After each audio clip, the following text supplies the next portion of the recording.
It's true. Across the globe, women aren't as prosperous as men. Gender inequality is a pressing moral issue, but we forget it has massive economic implications. If you were to put all of the women who don't have access to formal financial services in one place, they would make up the third largest country in the world. That means an entire population without bank accounts, credit cards, or other tools you and I likely benefit from daily. Prosperity for women starts with inclusive policies, products, and people around the globe, and the investment to make it happen. Welcome to the Making Finance Work for Women podcast. My name is Sonja Kelly, and I lead Women's World Banking's proprietary research division. Join me as I speak with changemakers around the globe to deconstruct the social and economic exclusion women face. We'll discover new evidence together and drive action to accelerate women's economic empowerment. Because a leg up isn't a handout, it's a global game changer.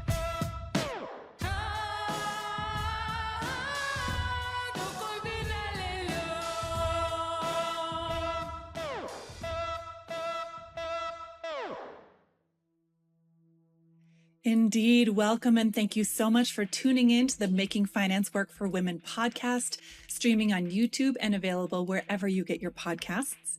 If you're listening on YouTube, not only will you see me and our guest, but you'll also be able to find additional insights and resources linked in the description of the video below. I'm the host of the show, Sonja Kelly, and I'm also the global head of the Women's World Banking Institute. Now, before we get started, I'd like to give a special shout out to the sponsor of the Making Finance Work for Women podcast, Ernst & Young LLP. EY is a global leader working across assurance, consulting, law, strategy, tax, and transactions. EY teams ask better questions to find new answers for the complex issues facing our world today. You can visit their website at ey.com to explore their latest insights and services. Now let's jump into the show. Today's episode starts in northern Nigeria, but it's really about what happens to women and families and financial systems when insecurity becomes a permanent feature of daily life. Now, northern Nigeria, which you may have heard about in the news, has experienced over a decade of overlapping crises. Boko Haram and other insurgencies in the northeast, armed banditry, farmer-herder conflict, and climate shocks that have made livelihoods more precarious. As of late 2024, so that's about a year ago, Nigeria had about 3.5 million internally displaced people, most of them in the north, with women and children together making it more than 75% of the displaced population. Entire local economies have fractured. Markets have been disrupted and destroyed. Farms have been abandoned. Schools have been closed. Mobile networks periodically shut down to disrupt insurgent communication. So really significant disruptions to daily life. Insecurity is not just a humanitarian problem. It's not just a military problem. It is a financial systems problem. And that is why we're talking about it today. When violence disrupts daily life, it also disrupts the way people store value and make payments and borrow and insure themselves against shocks and plan for the future, because we have to know and recognize that people living in insecurity are still planning for the future. Women in particular are sitting right at the center of this disruption. Even before accounting for conflict, financial exclusion in northern Nigeria is significantly higher than in the south, in part because it's more rural, and women are the most excluded group overall. Nationally, financial inclusion rose from about 68% in 2020 to roughly 75% in 2023, and those are gains we should be celebrating in a big way. But gains have been uneven, with northern states lagging behind. Among forcibly displaced people, the gaps are even starker. There's a Central Bank of Nigeria study that found that fewer than half of women who are displaced are financially included. And one of our guests is actually from the Central Bank of Nigeria, so can help us through some of those figures. But here's why it matters. Because when women lose access to financial services, families lose shock absorbers. Savings disappear when displacement forces families to flee with nothing. Informal credit circles break down when communities scatter. Insurance is non-existent when insurers can't actually insure assets. And formal systems often remain out of reach because women might lack an ID, proof of address, mobile phones, mobile network connectivity, or the confidence that the financial institutions they work with will treat them fairly and be available to them in environments where trust has already been shattered. Research in northern Nigeria shows that financial exclusion is not just a consequence of insecurity, can also feed it. Academic work shows how extreme poverty and lack of access to finance and gendered economic exclusion have made women more vulnerable to coercion or exploitation or recruitment even from insurgent groups, including Boko Haram. In other words, exclusion creates fragility, and fragility deepens exclusion. Now, I want to talk, though, about some of the great things that are happening in northern Nigeria, because even in this environment, Nigeria's financial authorities and financial institutions have not stood still. The Central Bank of Nigeria has increasingly recognized that financial inclusion must work in fragile and conflict-affected contexts, or else it will fail altogether. And in recent years, the CBN has launched, and that's the Central Bank of Nigeria, I will be shortening it to CBN. They've launched targeted initiatives explicitly designed for women and displaced populations, like a women's financial inclusion dashboard to track gender gaps in real time, a women entrepreneurs finance code to expand credit to women-owned MSMEs called the WeFi code, a financial inclusion roadmap for forcibly displaced persons covering IDP, that's internally displaced persons and refugees across conflict-affected states. On the provider side, financial institutions have expanded agent banking networks. These networks are human people who are providing financial services on behalf of a financial institution. So instead of like a brick and mortar institution, it might be a person with a kiosk. Now, these agents, frequently women themselves, allow cash in, cash out, savings, and government or humanitarian payments to continue even when formal branches are inaccessible. Evidence shows that agent expansion has been one of the most effective tools for reaching women in hard-to-reach northern communities, despite persistent challenges around liquidity, safety, and network reliability. And those things, liquidity, safety, and network reliability, represent difficult trade-offs that inclusion faces under insecurity. And this is where Nigeria's experience becomes globally relevant, because these same dynamics are playing out elsewhere. In Sudan, more than 11 million people have been displaced since 2023, and women-led community kitchens and informal saving systems have become financial lifelines as formal financial institutions collapse. In Ukraine, we've talked about Ukraine before and the research Women's World Banking has done on Ukraine, which I'm going to link to in the chat in the YouTube version of this podcast. In Ukraine, women living near the front lines are navigating disrupted banking infrastructure, digital payments under fire, and they're turning to informal finance as a bridge to recovery. In Venezuela, prolonged economic and political instability has pushed women into informal finance and remittance dependence as survival strategies. Globally, over 600 million women now live within 50 kilometers of armed conflict. And fragile and conflict-affected states are home to more than half of the world's poor, which is only expected to rise by 2030. So these are really, really important conversations that we're having. Now, across all of these contexts, one pattern holds. When women have access to financial tools, even if they're modest, they invest in food security, children's education, health, and community stability. So today's question is not whether finance matters in conflict settings, but it's how financial systems adapt, how central banks regulate for resilience instead of exclusion, how institutions design products for volatility rather than stability, and how women are treated not as beneficiaries or as victims, but as economic actors who are holding families and communities together under extraordinary stress. Northern Nigeria gives us a critical case study. It's not perfect. It's not a finished story. And actually, that's why I think it's interesting. It's something that speaks directly to the future of financial inclusion in a world where insecurity is no longer the exception. It's becoming more and more of a norm. So that's what we're going to explore today. Now, I'd like to introduce you to someone I have known of for quite some time, but never had the opportunity to meet in real time.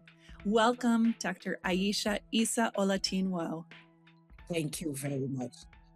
Thank you. Dr. Aisha, I always like to start by asking people how they came into this work, because when you and I were growing up, there was no phrase financial inclusion. So, what drew you into financial inclusion and consumer protection, and what has shaped your perspective on how this work matters to central bank priorities?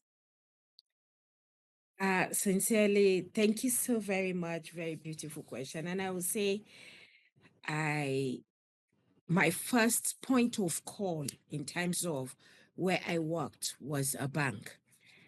Prior to that, when I was young, I've always acted as an accountant when we were doing the hide and seek game.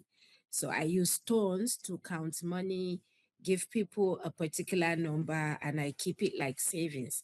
So when I Wow. was trying to choose my job career, it wasn't very difficult for me to know that I want to be a banker. And that was what exposed me. I found customers were left like in limbo as to how to get support. Again, most banks in my country are owned by private sector, so they're more focused on profit, and I am happy. Subsequently, maybe like 10, 12, 13 years later, I joined the service of the Central Bank of Nigeria. And when I was interviewed, they found me suitable for a department that has something to do with banks, making policies and so on. And coincidentally, the consumer protection, it was a simple office. And we found activities going on. Based on that, he was pushed up as a department. So I've worked in this department as a junior officer in 2012. That's like 14 years ago. And like I said, my major concern has always been products and services are issued, developed, and deployed to the industry without the concern for the customer's preference, knowledge, or even suitability. Mm. And that is where I would say the central bank has done well by introducing or establishing that department called Consumer Protection, HACCP 2012. And so it became mandatory for banks to seek approval before they deploy any product or services, including even before they make some adverts to the industry. And the whole essence is to ensure that consumers' interests are well protected and recognize or in recognition that a better served consumer create that financial system stability because consumer will have more confidence and there is trust. So the combination of my professional responsibility and personal commitment, haven't had that one-on-one interaction or a feel of what consumer go through, makes me to choose this path. And when I became a director, it wasn't very difficult for the management to post me to consumer protection. At that stage, our financial inclusion has matured, and so the financial inclusion was brought from another department to be merged with consumer protection. Fantastic decision. So today, we're not only including unbanked populace, we're also ensuring that the ones that have been included, how do we ensure that they have a better financial health? Thank you. That's great. And yeah, I love that that leads you to a mandate on responsible financial inclusion. And for our listeners, making the director level at a central bank is a very big deal. It means somebody is in charge of an entire area that the central bank focuses on. So I know that many of our listeners are not central bankers, and I just wanted to emphasize like your responsibility. You said something I wanted to pick up on. You talked about product suitability and what women really prefer and what they need as a starting point for your work. When we're talking about Northern Nigeria, I think that's tremendously important because it's very easy to say about women who have very few choices, like, oh, they should be grateful for whatever they get. It's very easy to say, well, let's just do like the minimum necessary because it's like a high risk place. So here's my question. I wonder how insecurity and displacement in Northern Nigeria has changed women's needs and preferences for what responsible financial inclusion needs to look like, especially given that they manage their households and businesses amid uncertainty. Thank you very much. First, I will say the financial inclusion strategy has thrown up the areas of concern. So aside having to help us understand the product channels, it also helps us to understand the gender disparity in how banks serve the populace. And like you mentioned, the role of women became very important across jurisdiction because the women have the strong backbone of the family, so to say. Yes, the men will bring the money in that part of the country that you have particularly mentioned, but the women are more closer or has more responsibility to developing uh, a very strong family. So what we did was to first ensure that we took a survey to understand the disparity across geographical areas, across states. And as you have identified, it was very obvious that some states in the northern east are not properly included. Not even then there were banks, but because of security, insecurity, some banks closed down. But yet they still need to be included. And so what we did was to encourage agency banking. And what does agency banking is? He helps reduce, provide the normal basic banking services at a more reduced cost to serve. And these are entities, maybe it could be person, it could be a corporate who are known in the vicinity.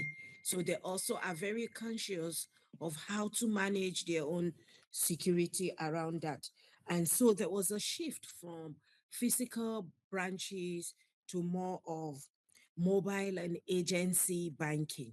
So that helps us to a bit be able to reach the unserved or underserved populace who due to insecurity.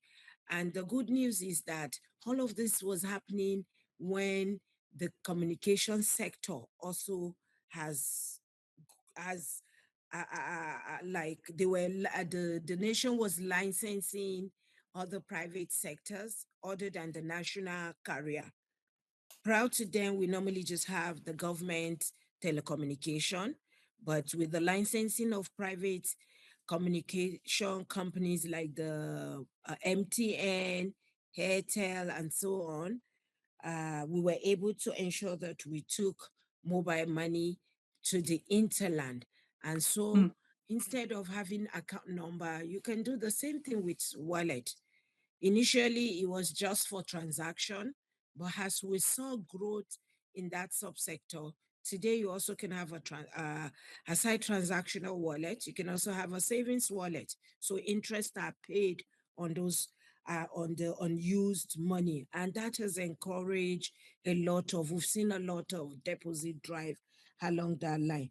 And as you mentioned, how do we also handle the issue around women? So we ensure that we created gender specific products.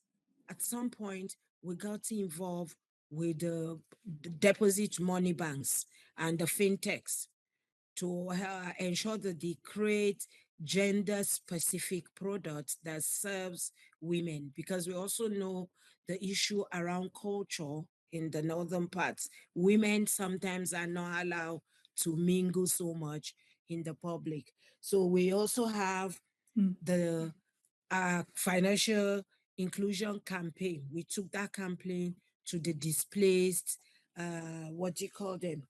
Displaced person, which is a managed environment by government.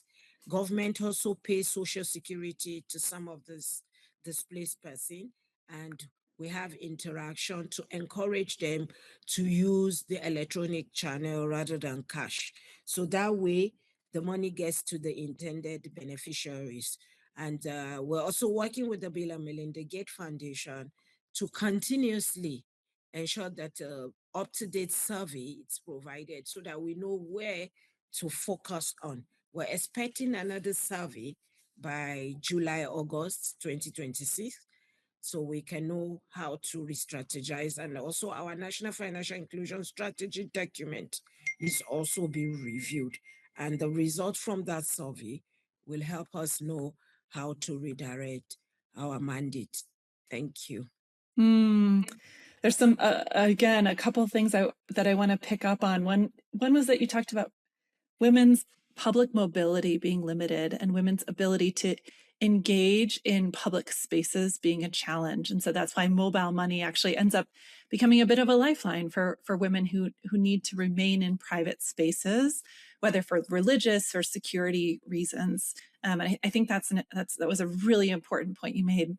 The other thing I wanted to pick up on this, and I have a question on this, is the agent network piece. We heard from FirstBank how critical agent networks have become as frontline infrastructure in northern Nigeria, and not just financial services providers, but also an extension of infrastructure so that when things are not working properly, when people are needing to make an investment in their business, or when they have an emergency and need funding, agents really step in to provide financial services. I wonder what role you at the central bank play in supporting safe and trusted expansion of agent banking in fragile contexts like these. Thank you very much. And I like the use of that word in fragile contacts. And that's why, first, like I said, we have a regulation that has specified the criteria required for an entity to be eligible to be an agent. In the beginning, we allow non-exclusivity. And what do I mean by non-exclusivity? One single agent can work for multiple principals. Principals in this case are just banks and the mobile money operators, because they're just the two that are allowed to hold deposits. But we just released a latest guideline, haven't seen a matured market. As usual, in the beginning, you allow innovation, you allow everybody to run. But as you see issues, you try to tighten up some loose end. And so now we are using the exclusivity uh, pattern where an agent it will be owned by a principal. Mm. Although the agent can work for others, because all our uh, payment infrastructure are interoperable. Meaning, if I have account in Bank A, I can go to the device of Bank B to be able to access my money. But we want to hold a particular principal responsible for the agent. And as you all know, everybody's thing is nobody's responsibility. But if an agent is owned, if an agent is owned by the principal, even the law says the inaction of the agent would be borne by the principal. So the principal will ensure that he provides his profiling the agent to ensure that only persons of integrity are allowed to serve as agent. Because technically, they are just like a mini bank. Apart from disbursement of, giving loan, you can get all the basic banking at the agent's location. like you can withdraw, you can deposit, you can order for your check leave, you can even do a BVN as a new entry. You Sorry, can submit. what's a BVN? I mean, sorry, that's the bank verification number. So Oh, what okay. happened in Nigeria before the uh, government, we had the Nigerian national identity number. But before government firm up everything, we in the banking sector needed to have a unique number to be able to identify an individual. And so we introduced what they call, it was championed by CBN, Central Bank, and the Bankers Committee. And what does the Bankers Committee? The Bankers Committee is the combination of the central bank and all the bank CEO sitting quarterly to make decision for the industry. We come together to review happenings in the quarter, what should we do differently, and if there is new need for new regulation, we push it out. So the bank verification number today helps us to uniquely identify Mm. a bank customer. And before now, in Nigeria, we will tell you we have over 100 million customers. But Oh, because wow. of the bank verification number, I can tell you that Aisha has 3 accounts, but we'll count it as one. So we're Mm. able to say we have just about 72 million accounts in the last count, but it's a moving number. So I'm sure this would have increased from when we get the April figure. So the the agents are properly verify the to ensure that they are people of integrity, no any form or any issue. However, they also can be doing other businesses. Like you can own a Mhm. supermarket and still be an agent to the bank. This is even better so that the money you generate from the sales of the supermarket items, you can use that money to service anyone who wants to come and withdraw. But what is very important is the SANEF. So the SANEF now coordinates the activities of the agent, because so far we have over 2.5 million agents, even though they are mainly dominant. You find them in the south Mm. more than in the north. But we're working, like I said, to see how we can compensate to encourage agents to open more in the north. We're also looking at female gender agents and providing training. Some banks are even providing them with free point of sale terminals Mm. to encourage them to because there are part of the northern places where they actually do business, but it's inside the house. So you cannot get into the house, but a female person can go and buy and can also resell. So that way, the banks are providing them with some flexible way to pay for the terminals, and the cheaper terminals are coming in today into the country. So far, we have limited the amount that should be paid at the agent location in order to reduce fraud or discourage fraud. So Mm. we took a survey of what are the basic activities every day. Maybe less than 5% of the population do large ticket. That's large value. So Mm. yes, there are many transactions, but 90, almost 90% or more are just little amounts. And so this can be done even at the agent's location. It's just that at the agent location, you pay a token. We have also liberalized the fees because of issues around what we're speaking about. So in the South, maybe it's easier for the agent to approach the bank and refloat.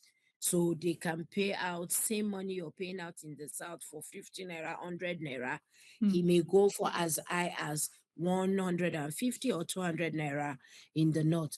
But the SANEF, like I said, he's providing incentive, helping them to create more activity. So today, if an agent is able to capture a BVN, that's a bank verification number of a person in the rural area, they are compensated.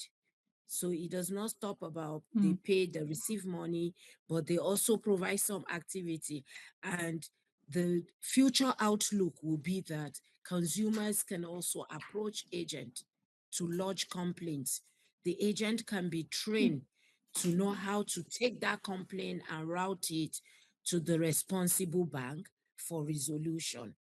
But that is still work in progress, because we want to ensure that they're properly trained. We want to ensure that we communicate information to the public so that they know what to release, what information to release when they are complaining, so they do not release their financial information that will cause another problem. But so far, so good. Honestly, it's been a very positive one, because you imagine if we hadn't introduced the agency banking, how many branches can serve the growing number of populace? And like I said, we have over 2 million, 2.5 million agents, and this is still counting. And currently we have 1,000, is it 1,966 agents to every 100,000 adults nationwide. Hmm. So we'll continue to ensure, and this has also de-emphasized cost of banking, because ordinarily people would have approached the automated teller machine, that's the ATM, to withdraw. And we all know that ATM is very expensive to deploy. Apart from the machine, there is the issue around power, issue around rent, issue around funding or refloating it with cash. But with agency banking, the banking has been taken closer to Hmm. the people, and it is working. And I think other countries have also come to see what we have done and how they can replicate that in their various countries. Thank you. Yeah. And even sometimes when you say agents have taken banking closer to the people, even sometimes in people's homes, like you talked about, women just with a point of sale device that can act as an agent of the financial institution out of her home, which also goes to solve that challenge that you mentioned of women not being as free as men are to interact in public spaces. And so I think these are really creative solutions to problems, and I'm not surprised that other countries are coming to Nigeria to see the agent network and what's happening there. I also appreciate the correction on exclusivity versus non-exclusivity, that you started with non-exclusivity but have moved to exclusivity, so that if an agent steals money from a customer, for example, there is a financial institution that's responsible for that. I wish we could talk for half an hour longer, but I have to ask, I have to limit my questions to one final question. And what's motivating this question is hearing you talk about the proactive things that you're doing is so inspiring, given the instability in northern Nigeria. Like, I think for some, it would be really easy to say, let's maintain the status quo. Let's just try to keep things as they are until conflicts resolve. But you really are being very proactive and innovative. And so I wonder, as Nigeria continues advancing its national financial inclusion priorities, what policy actions will be most important over the next few years to ensure that women in fragile regions like northern Nigeria, but again, also with lessons for Sudan, for Ukraine, for Venezuela, like, what are the most important policy actions that will build resilience and help women to sustain their livelihoods amidst insecurity? Thank you so very much. So first, I will say, as we continue to advance the national financial inclusion priority, first, I need to also let you know the national financial inclusion strategy is of the federal government of Nigeria. It's just that the secretariat sits with the central bank. Oh, okay. So that probably ensures broad Yes, buy-in. so And it's at the yeah. national level. The government is also conscious that the more you empower people financially, the better for them. It would extend to education, to health, to insurance, to pension, to investment. So we actually coordinate this, and part of the critical stakeholders are the Security Exchange Commission, We have the NICOM, that's the supervisory regulator of insurance. We have the PENCOM, which is in charge of the pension.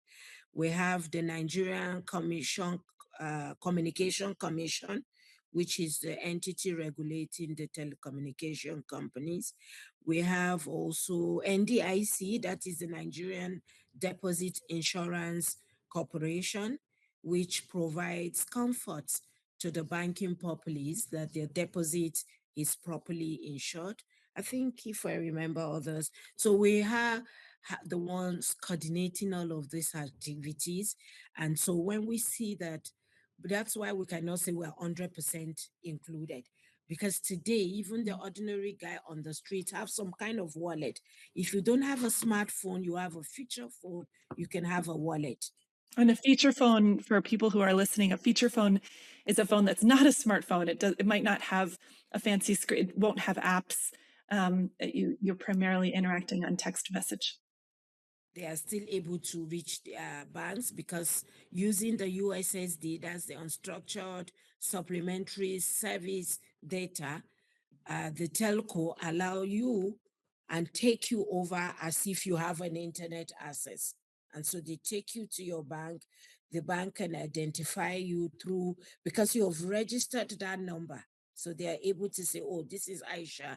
Okay, you want to do transaction, they debit you and credit. And so that has also been tremendous achievement, the use of the USSD code. At some point, it was even the largest channel under the electronic banking channel. But I think we're seeing a drop because of the increased pricing of that Oh, okay. particular channel. So, but like you said, how are we faring to ensure that we bring in and ensure women who are in fragile regions are not excluded? So we're strengthening the gender disaggregator monitoring. Like I said, the Bill and Melinda Gates, sponsored by Bill Foundation.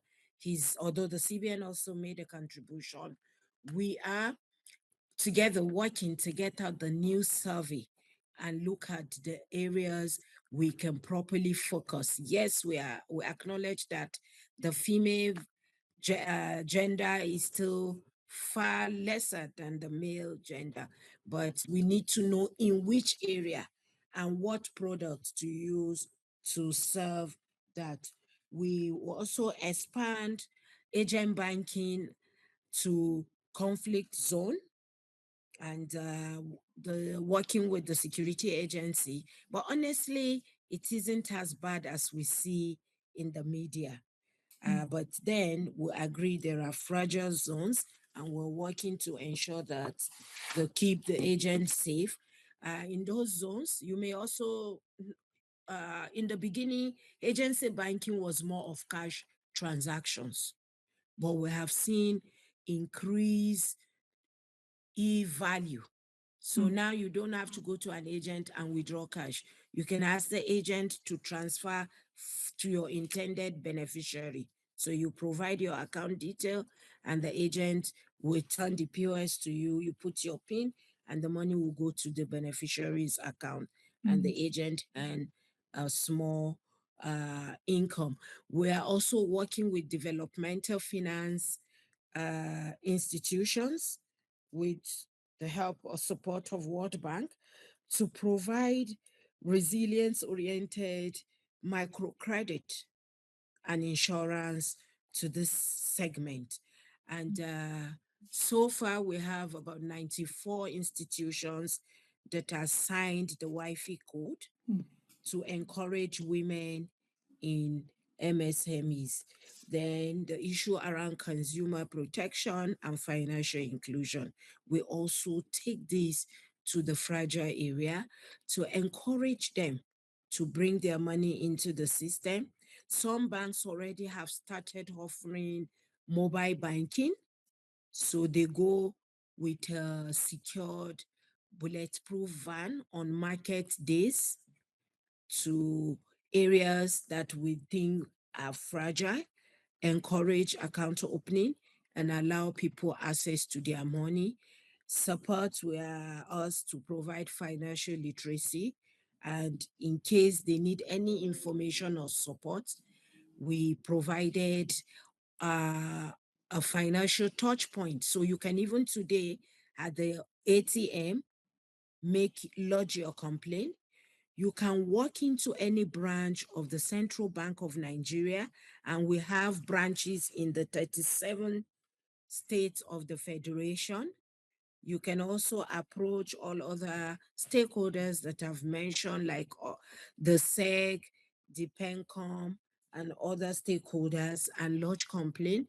We have, together with NCC, that's the Nigerian Communication Commission, mandated banks and the telecommunication company to create a centralized, we call it establishment of a centralized help desk.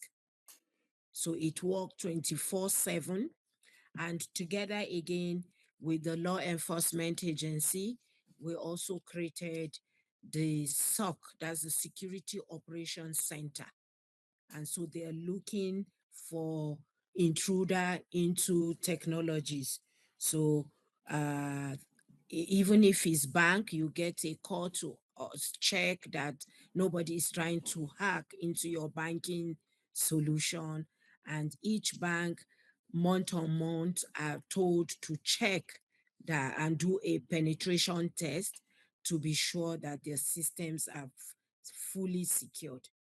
And so far, we're also working with insurance. That has not come to fruition, to see how they can ensure people who lose money through fraud.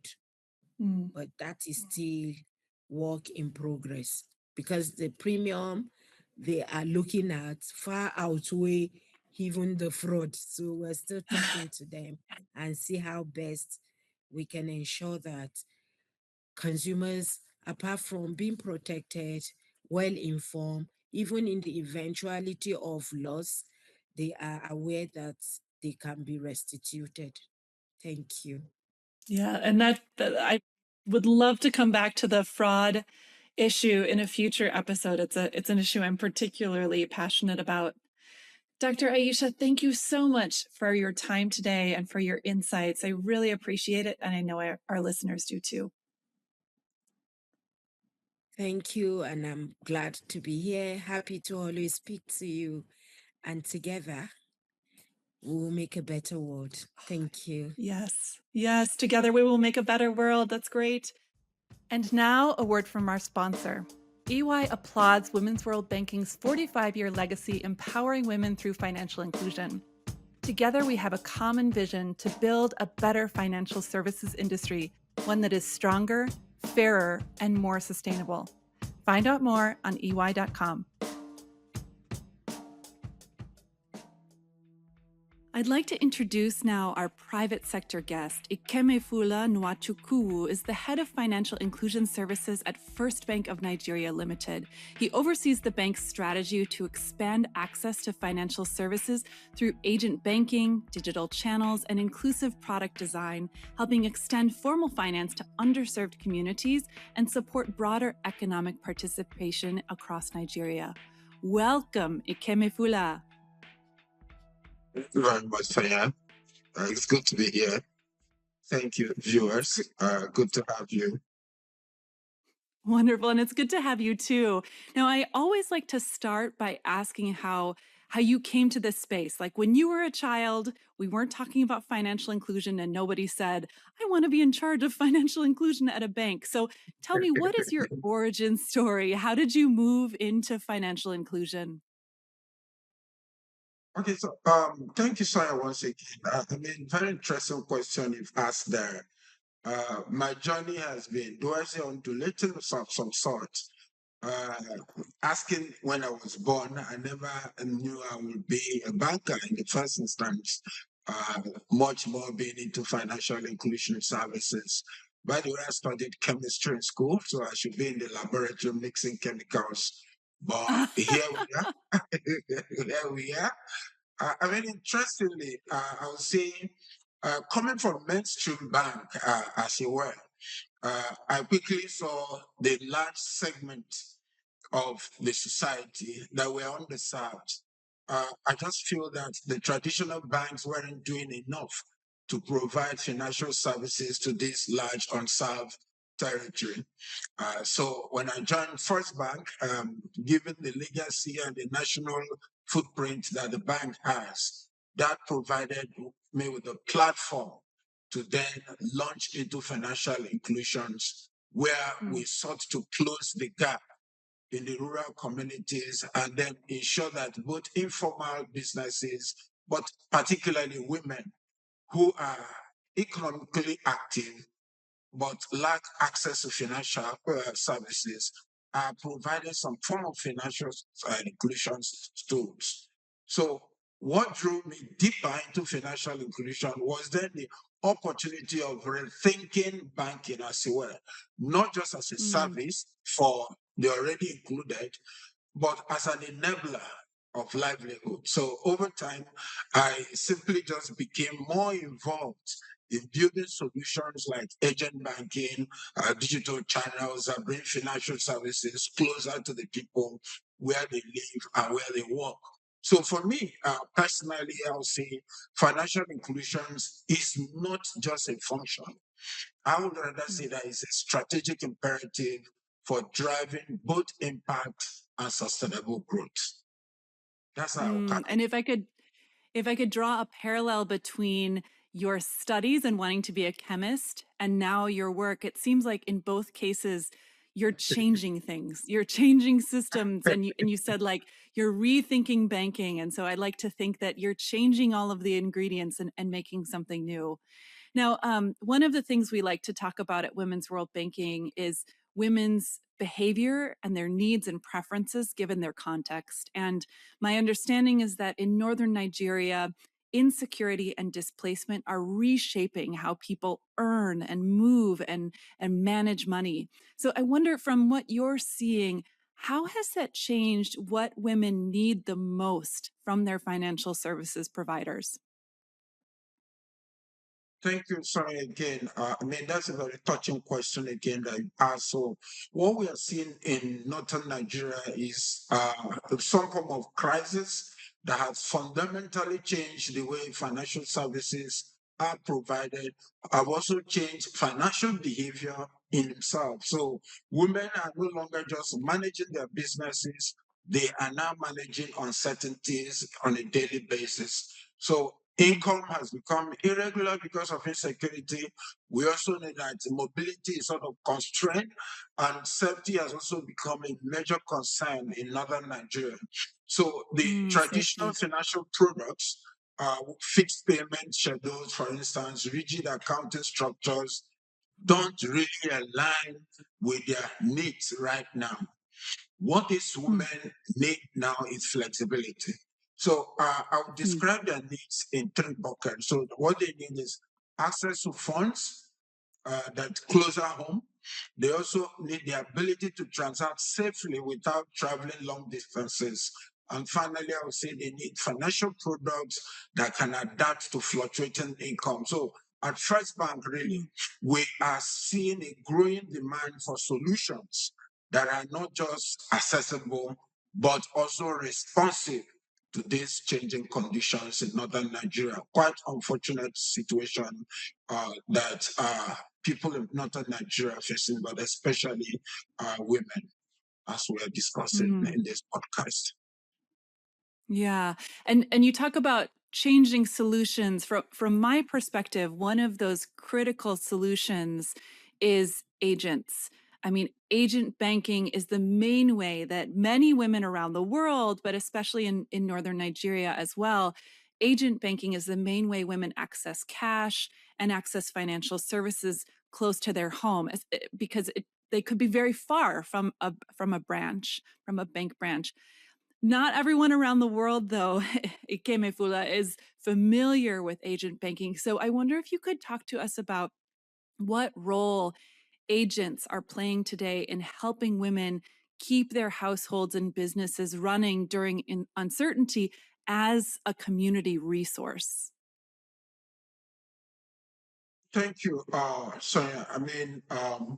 Agent banking has become the most critical access point for many families and small businesses when it comes to financial services. Nigeria now has close to 2 million agents. And I will also say that FirstBank account for about 20% of those, while the rest largely are dominated by the fintechs. And that is a connection that these individuals, especially those in the northern part of Nigeria, that is the only connection that many of them have to the financial system. So Wow. how important the agent banking channel has become, how critical it's become in ensuring that they are financially included, that we provision them with the financial services and products that they need to continue to survive on a daily basis. Theirs really is a case of survival rather than thriving. So at FirstBank, we see agents as more than just a channel. We see agents as an extension of our infrastructure, the last mile delivery channel that we have as a bank. This agent take these financial services closer to the individuals, reducing their risk of traveling long distances in very unsecure environments. They also provide trusted community-based access to financial services. So in northern Nigeria today, for instance, FirstBank has about 8,600 female agents. Wow, that's amazing. Yes. And these 8,600 individuals are actively providing financial services in the midst of the chaos and terrorism that's going on in that part of the country. And just to reel out the numbers, in the first quarter of 2026, the 8,600 female agents consummated a total of 650,000 transactions valued at about 21 billion naira. That is a That's kind enormous. of impact that we are making in northern Nigeria. So that gives you a clear picture of the scale and the critical role that these female agents play, especially in very fragile and underserved communities like we have in northern Nigeria today. So how important the role of agents are and have become in Nigeria. Yeah, and you mentioned they are critical infrastructure, like they're an extension of the bank. I would also say they're a critical social force as well. Like these are agents that have a human physical presence in communities when it's challenging to leave home. They're people who are willing to keep a float, which is like an amount of cash at their institution so that they can get cash to people when they need it from another source, maybe from another agent, maybe somebody else is in a city sending money. And so I would even go so far as to say, I think as you said as well, like they are a financial lifeline to people, especially in times of insecurity. And so I think the way you describe them is just so important and so true, that they are a critical piece of infrastructure in the same way that people need mobile connectivity, need to be able to connect with their family and friends, need internet as well to know what's happening. So yeah, that's tremendously important. Thank you for that summary. Yeah.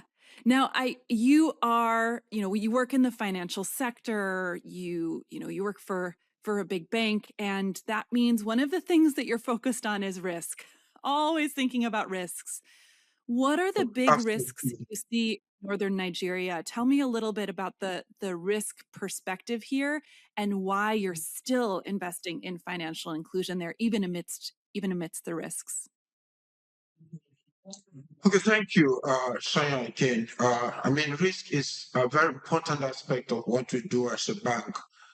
In fact, my elementary knowledge of banking is that it's a business of intermediation where you source funds from surplus means and you deploy to the scarce means of the market. So indeed, in between, there's that layer of risk that you have to take when you mobilize deposit from customers and you have to lend it to other customers who are in need of funding. So again, so that risk layer has to be manage effectively if the bank is to continue to be in business as a going concern. So for sustainability's sake, we have and we always consistently, regularly review, evaluate the risks that are inherent in the business we do, especially in the agent banking space. If you take the instance of Northern Nigeria, for instance, where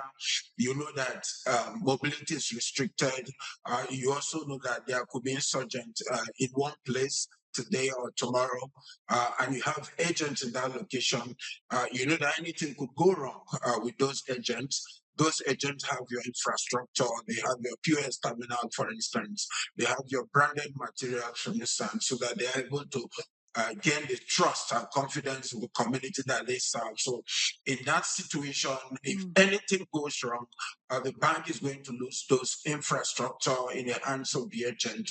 Beyond that, the agent himself could as well lose their business, their source of livelihood, or even their life, as we've seen in some cases. So what we usually would do to manage the risk, especially when it comes to the bank's asset in the hands of the agent and the life of the agent, most importantly, is to ensure the life of the agents and also ensure their businesses and the assets of the bank that they have in their possession. So by so doing, we at least try to provide that cushion that if something goes wrong, and hoping that it's not fatal, that the agent himself or herself loses his life, we're able to then compensate for whatever is lost from the insurance benefits that will accrue to the agent for the losses and will repair for the losses that has been incurred. So that is in one hand. The other thing we do in terms of risk creation is that we'll set up a risk product for this agent, because you did mention the aspect of ability to source funds from local communities. So that ability to manage their float, provide float for them and ensure that the float is not depleted, so that they continue in business even when the banking hours are shut. We then provided what we call agent credit for these agents, so that they are able to access funds digitally. I mean, what provision is digital, that end to end, all they need to do is log into their agent app and then they just dial a short code, and then we credit their agent float account with a loan, which they repay as they continue to transact with their customers. So that is that. And again, we continue to watch how they perform. The agent credit obligor limit is based on the transaction volume of the agent, and also benchmarking, keeping the limit within the transaction, the percentage of transaction volume of the agent. We also are able to manage the quantity of loss that we could incur. So at no point in time are we overly exposed to one agent, because there's a limit that's in place to the amount that such an agent can draw down on. So that's what I would say to that. This is very helpful, as many of our listeners are not familiar with the Northern Nigeria context, or another context where there's a great deal of conflict and insecurity. And the things that you're talking about, the way that you're insuring against risk, are things that, like, if there were a physical bank branch, you would have bars on the windows, you would have locks on the doors, you would have an armored car carrying cash to and from the physical bank branch.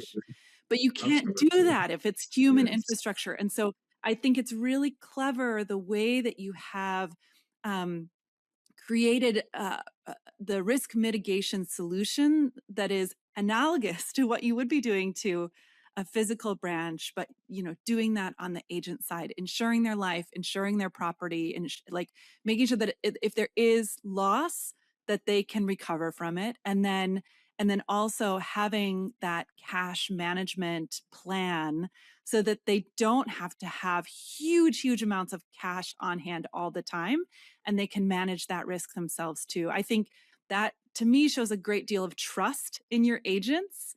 and also a great deal of foresight in trying to mitigate against that risk, recognizing that agents are an essential part of your operations in northern Nigeria. Thank you very much for that. Now, I want to ask one last question, and that is a looking ahead question. Looking ahead, hopefully to better days in northern Nigeria, but until we get there, what do you think that other financial institutions like yours can do differently or more of to strengthen women's resilience and support their economic activity, even in the midst of uncertainty? Thank you again, Sean. I mean, looking ahead is always very important because everything we've discussed is the status quo, is BAU as we speak. So that ability to then navigate the future in the present becomes very important. Again, if you want to be a sustainable business and if you want to continue to provide that level of service that these individuals, our brothers and sisters who live in the northern part of the country, who for no fault of theirs are being subjected to the level of insecurity that they have to grapple with. So I think the future for financial inclusion, especially in a fragile context like in northern Nigeria, would depend very well on the institution's ability to combine scale with adaptability. And I will emphasize that. So institutions must be able to combine scale and adaptability for them to scale in the future. So what we need to do going ahead is go deeper into the underserved communities through our agent network. We know that we cannot go there by ourselves, but leveraging the agent network, we're able to reach places where we cannot go to. The other thing we can do, I think the second thing would be then to leverage digital channels to increase convenience and reduce risk. So more leverage on the digital footprint will help us. So Nigeria today already has over 100 million people who are connected to the mobile, to the internet. They all own mobile phones. So indeed, that paints a picture of what is possible when it comes to financial services penetration, leveraging digital channels. And I think the third thing would then be to design products for informal and unstable income earners. So specific product tailored to the needs of those who live in locations where the situation is unstable becomes very important because these individuals are vulnerable. So we must then design products that cater for their needs. So I would say that the collaboration becomes key because I also don't see one entity going the whole hog on their own. So collaboration between banks, between the regulator and development partners like yourselves, working together to achieve the core objective of financial inclusions as enshrined in financial inclusion strategy will be very critical. And I say this because ultimately financial inclusion in this context becomes about resilience, not just about access to finance. Resonance. Yeah, absolutely. Financial services is not just about access, but it's about resonance and use and usefulness. I've so enjoyed our conversation. I think one of the things I'm taking away is that finance is on the front lines of resilience for so many women in northern Nigeria and indeed so many women around the world. I think we don't often think of finance as critical, essential infrastructure. We don't often think of finance as a stabilizing community force, but really the story you just told here, the picture you just painted, really emphasizes the critical role that finance plays amid uncertainty. So I'm just so grateful for you sharing today with me, and looking forward to partnerships like you mentioned, and ways that we and you can continue to ensure the resilience of women, especially in conflict areas. Thank you so much, Ikemefula. Thank you, Sonja. And good to have this conversation with you. Very revealing, very rewarding. We'll continue doing what we're doing, providing financial inclusion, especially in a certain environment like we have in Northern Nigeria. We're happy to continue to do that as a First Bank. And thank you for working with us. We're really happy to work with Women's World Banking. It's our pleasure. What an inspiring note to end on. I hope you appreciated those two conversations. I mean, I love thinking about those origin stories, especially that there's a chemist and a child entrepreneur turned banker who are now working on financial inclusion for women in Northern Nigeria. I feel like it should be a novella of some sort. These two stories kind of woven together. Some of my notes, I love taking notes and I love sharing my notes with you, are, first of all, innovation in the face of uncertainty. I think this is a really important point. Sometimes we think about uncertainty and we think, like, well, that's not a place where innovation happens. But in fact, what we saw in these conversations is that there is so much happening to make sure that women can spend and save and borrow and plan, to make sure women are resilient, to make sure they have financial health, even in the midst of crisis, even in the midst of low mobility.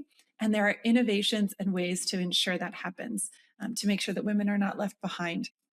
I will be putting our work, Women's World Banking's work, in the chat on women refugees, and then also on women agents in Northern Nigeria, and the role that specifically women agents are playing in making sure that women have access to finance.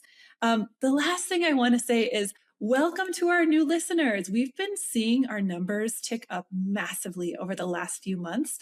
So if this is your first episode that you're listening to of the Making Finance Work for Women podcast, I'm so glad that you're here. I would love for you to drop us a comment or like or subscribe or share the podcast with a friend. These are stories that we really want to make sure get out into the world. And I so appreciate your help and partnership in doing that. Well, thank you so much again for your listening, and I'm looking forward to seeing you next time on the Making Finance Work for Women podcast. Cheers.